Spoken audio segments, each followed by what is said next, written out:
एक कंसेप्ट होता है प्रोसीजर एस्टैब्लिश्ड बाय लॉ और एक कंसेप्ट होता है ड्यू प्रोसेस ऑफ लॉ। एक बार इनको डिटेल में देखते हैं क्या मतलब। लॉ बनाने का काम होता है legislative organ of the country का। अगर इंडिया की बात करें तो पार्लियामेंट या फिर स्टेट लेजिस्लेटिव के पास ये पावर होती है कि वो लॉज बना सकते हैं कंट्री के लिए। बट ये जो लॉज बनाए हैं legislative organ of the country ने, इनका यूज कौन करेगा? उनको यूज करेंगे एग्जीक्यूटिव ऑर्गन्स। एक एग्जाम्पल के थ्रू समझते हैं कि पार्लियामेंट ऑफ इंडिया ने कोई लॉ बनाया और उस लॉ के अंदर मेंशन कर दिया कि कोई पर्टिकुलर एक्शन अगर कोई पर्सन करता है तो उसको माना जाएगा एक क्रिमिनल केस के अंदर। और अगर किसी पर्सन ने वो एक्शन करा है तो फिर एग्जीक्यूटिव वहां पे कोई पर्टिकुलर स्टेप्स बता दिए, स्टेप 1 और 2, तो उन स्टेप्स को फॉलो करते हुए उस पर्सन को अरेस्ट कर सकते हैं। तो यहाँ पे क्या हुआ कि लॉ बनाया किसने? पार्लियामेंट ने। अब उसको फॉलो कौन कर रहा है? पुलिस कर रही है। कि वो पुलिस कैसे फॉलो कर रही है? उन पर्टिकुलर स्टेप्स के अकॉर्डिंग, जैसा कि उस लॉ के अंदर मेंशन था। तो जो भी ये स्टेप्स फॉलो करे गए हैं एग्जीक्यूटिव्स के द्वारा, तो उनको बोल देंगे हम procedure established by law. But यहाँ पे ये भी तो जरूरी होता है कि जो भी वो लॉ बनाया था, अब उसको फॉलो कैसे करा गया? वो तो आ गया एग्जीक्यूटिव ऑर्गन्स के अंदर। अब उसको तो देख लिया कि जैसा भी प्रोसीजर लॉ के अंदर बताया गया था क्या वही फॉलो करा गया है, तो उसको तो बोल दिया हमने procedure established by law. But ये भी तो देखना पड़ेगा कि जो लॉ बना था क्या वो ठीक था, क्या वो नेचुरल जस्टिस के प्रिंसिपल्स के अकॉर्डिंग था, या फिर कॉन्स्टिट्यूशन के प्रोविजंस के अकॉर्डिंग था, कंसिस्टेंट था उनके साथ।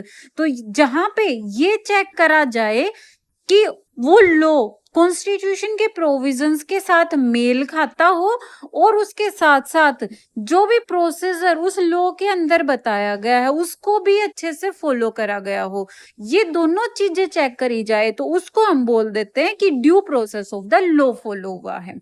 तो यही इन दोनों चीजों के बीच का डिफरेंस है कि अगर बात करें हम प्रोसीजर एस्टैब्लिश्ड बाय लॉ, उसमें सिर्फ और सिर्फ ये चेक करा जाएगा कि जो भी लॉ के अंदर प्रोसीजर थी उसको अच्छे से फॉलो करा गया है या नहीं। और अगर हम बात करें ड्यू प्रोसेस ऑफ लॉ, उसके अंदर दोनों चीजों को चेक करा जाएगा कि जो लॉ के अंदर प्रोसेस है वो ठीक है या नहीं है, और उसके साथ यूं भी देखा जाएगा कि जो लॉ है जिसकी बात चल रही है क्या वो फेयर है, क्या वो कॉन्स्टिट्यूशन के प्रोविजंस के साथ मैच करता है या नहीं करता।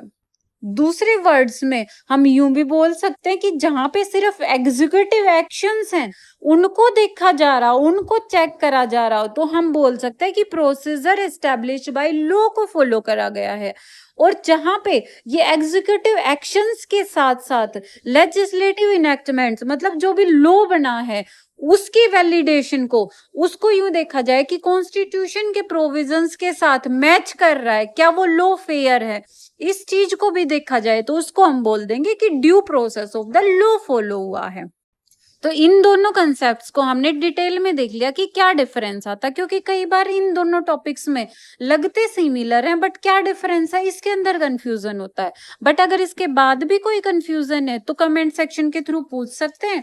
और अगर वीडियो रेलिवेंट लगी तो फिर इसको लाइक शेयर जरूर करें, और चैनल सब्सक्राइब नहीं करा है तो चैनल सब्सक्राइब करें।